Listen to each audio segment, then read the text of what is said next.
सभी विद्यार्थियों का मेरे चैनल में स्वागत है। आज के इस वीडियो में प्रोजेक्ट परियोजना कार्य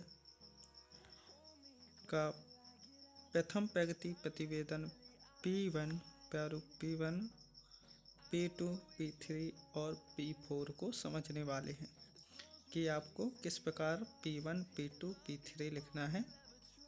तो इसी पर आज का यह वीडियो है। तो चलते हैं।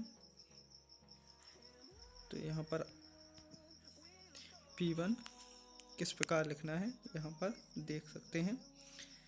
यह स्वहस्त लिखित 500 शब्दों में होना चाहिए। इसकी शब्द सीमा 500 शब्द होनी चाहिए। और यहाँ पर पहला बिंदु आ जाता है परियोजना कार्य का परिचय एवं क्षेत्र। जैसा कि आपको मालूम होगा, हम वीडियो में पहले भी बता चुके हैं। परियोजना कार्य का परिचय एवं क्षेत्र इसमें होना चाहिए। इसका मतलब क्या है?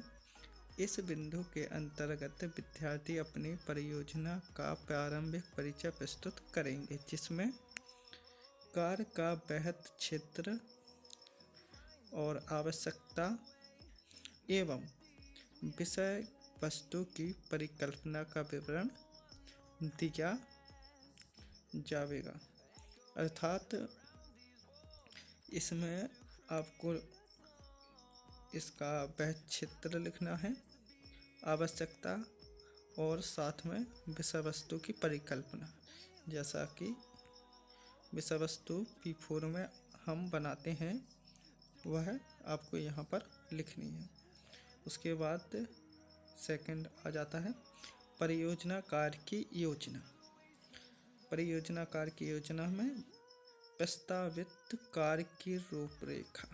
आपको रूपरेखा किस प्रकार यहाँ प्रस्तुत करनी है, किस प्रकार उसे संपन्न किया जाना है, इसकी जानकारी प्रस्तुत करें।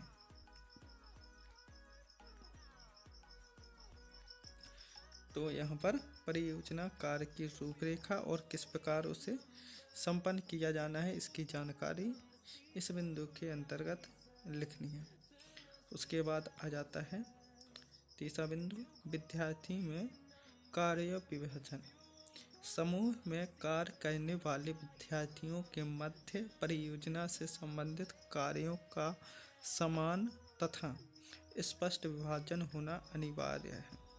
तो जैसा कि आपको पता होगा कि 4 या 5 या 6 बंदों का जो विद्यार्थियों का है ग्रुप बनाया जाता है और उनमें प्रत्येक विद्यार्थी को अलग अलग कार्य दिया जाना है। उसी को यहाँ पर कार्य विभाजन कहा गया है। कार्य योजना के साथ साथ इस कार्य विभाजन का उल्लेख भी प्रारंभ में ही किया जाएगा। यहाँ पर जाएगा है। तो यहाँ पर पहले से ही विद्यार्थियों को अब अपने अपने कार्य सौंप दिए जाएं, जिससे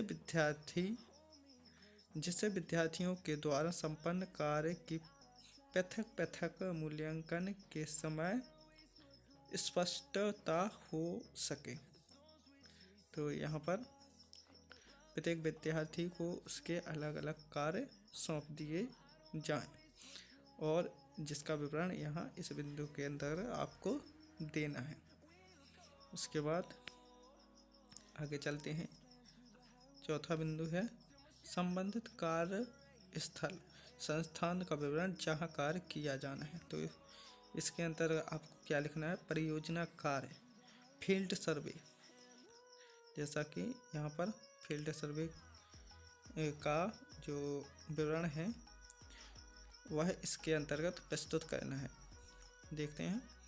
फील्ड सर्वे इत्यादि का कार्यस्थल जहां इसे पूर्ण किया जाना है अथवा जिस संस्थान या स्थल का प्रारूप समक्ष रखकर योजना बनाई गई है उसका पूर्ण विवरण दें। जिस कार्यस्थल को आपने यहाँ पर समक्ष रखकर जो रूपरेखा बनाई है उसकी जानकारी यहाँ पर दें।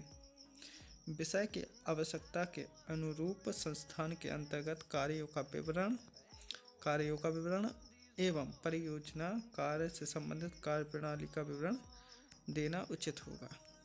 तो यहाँ पर जिस भी संस्थान को लक्ष्य कर आपने यहाँ पर यह कार्य की रूपरेखा बनाई है, उसके यहाँ पर कुछ विवरण देना है। यहाँ पर उद्देश्य देख लेते हैं, उद्देश्य तथा प्रासंगिकता। तो इसके अंतर्गत प्रस्तावित परियोजना के लक्ष्य संक्षिप्त और स्मार्ट होना चाहिए।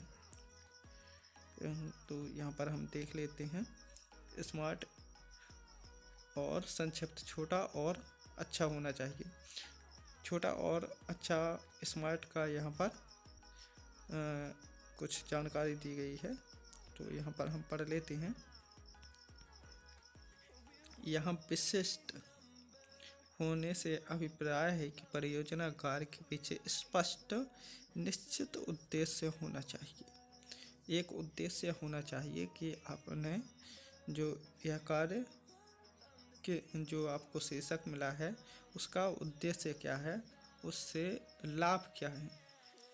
तो यहाँ पर लक्ष्य निर्धारित हो और लक्ष्य निर्धारित हो।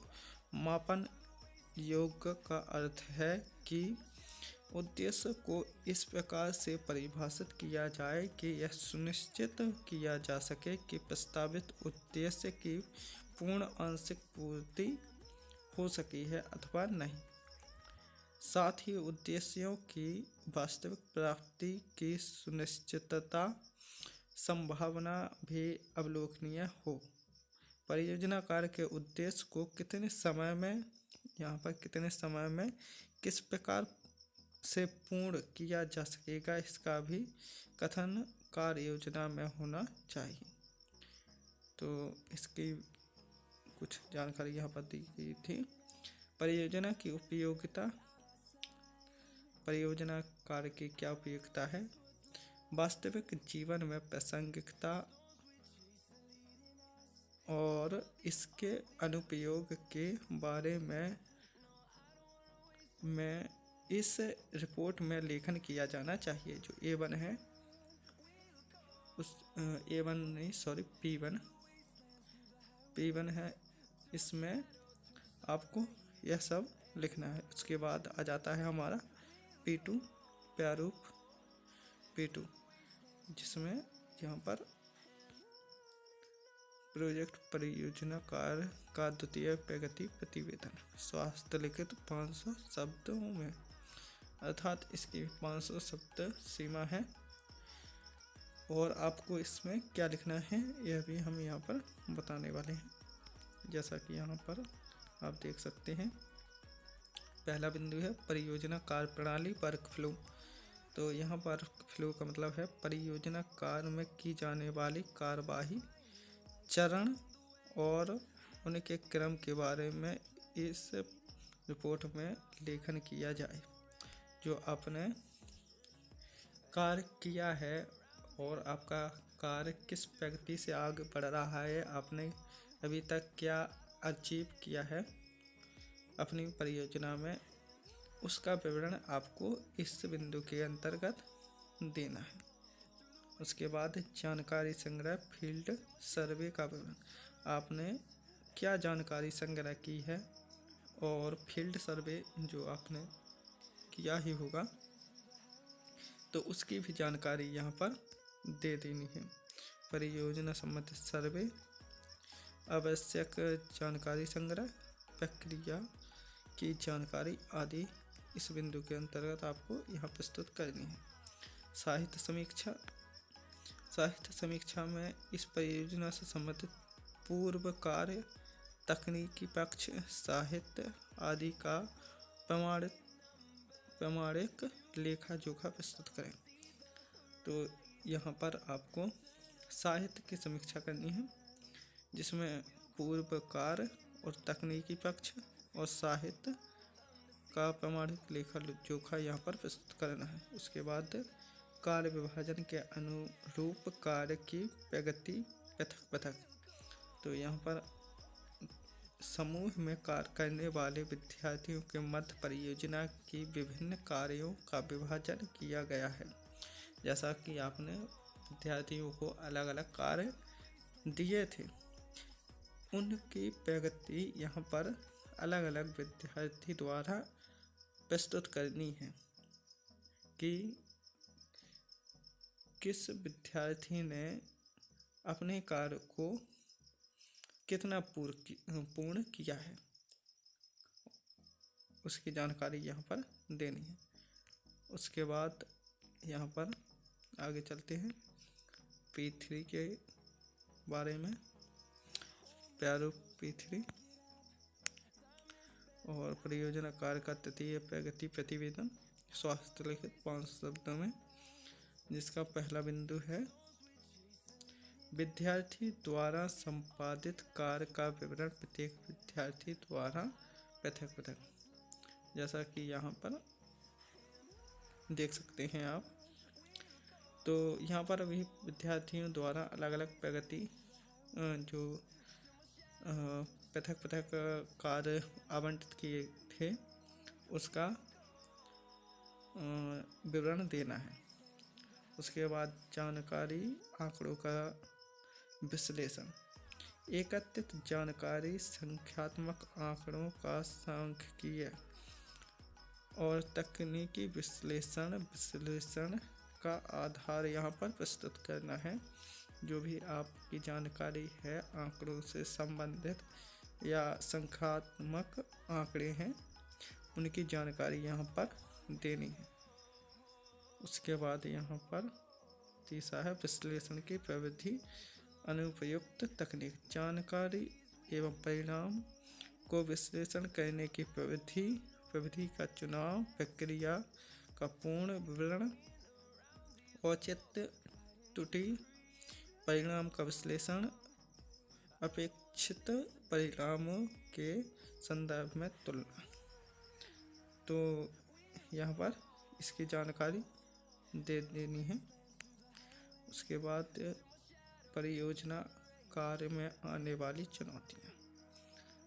तो परियोजना कार्य में कौन कौन सी चुनौतियों का आपको सामना करना पड़ा, उसकी जानकारी यहाँ पर देनी है। परियोजना कार्य के दौरान बाधाओं, चुनौतियों, अनअपेक्षित परिणाम देने वाली प्रक्रियाओं की जानकारी एवं उनसे उत्पन्न परिस्थितियाँ, उनके समाधान आदि का ब्यौरा यहाँ पर दे देना है।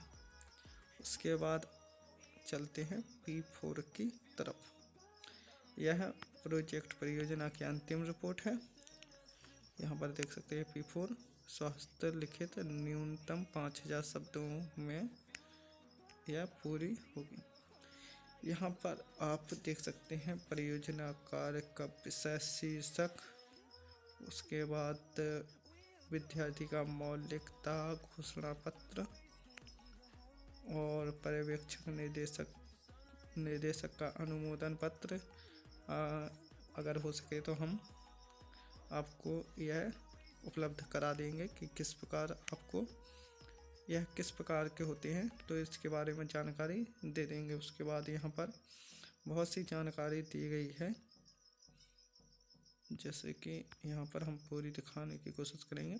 पर्यवेक्षक निर्देशक अनुमोदन पत्र। चौथा है संस्था, व्यक्ति और मार्गदर्शक द्वारा कार्य पूर्णता प्रमाण पत्र। उसके बाद आभार पत्र,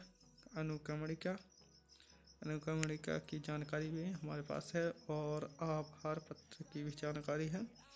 उसके बाद यहाँ पर आपको अध्याय बनाने पड़ेंगे। अगर आपको नहीं आता है तो हम बता देंगे। इसमें 4 अध्याय बनेंगे और उसके छोटे छोटे बिंदु बनेंगे। जैसे पहला अध्याय हो गया, पहला अध्याय प्रथम डालकर अध्याय 1.1, 1.2 इस प्रकार से यह पॉइंट बन जाएंगे। तो बना लेना। अगर नहीं बना पाओगे तो बता देना, तो हम बना देंगे।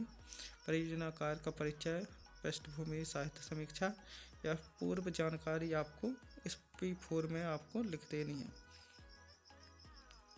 जैसा कि यहाँ पर अध्याय द्वितीय है, अध्याय तृतीय है, यह आपके छोटे छोटे बिंदु बन जाएंगे, जिसमें यहाँ पर यह जानकारी हमारे पास पहले से उपलब्ध होगी। यही जानकारी हमको P4 में लिखनी है, यहाँ पर देखते हैं। और यह है लास्ट में संदर्भ सूची।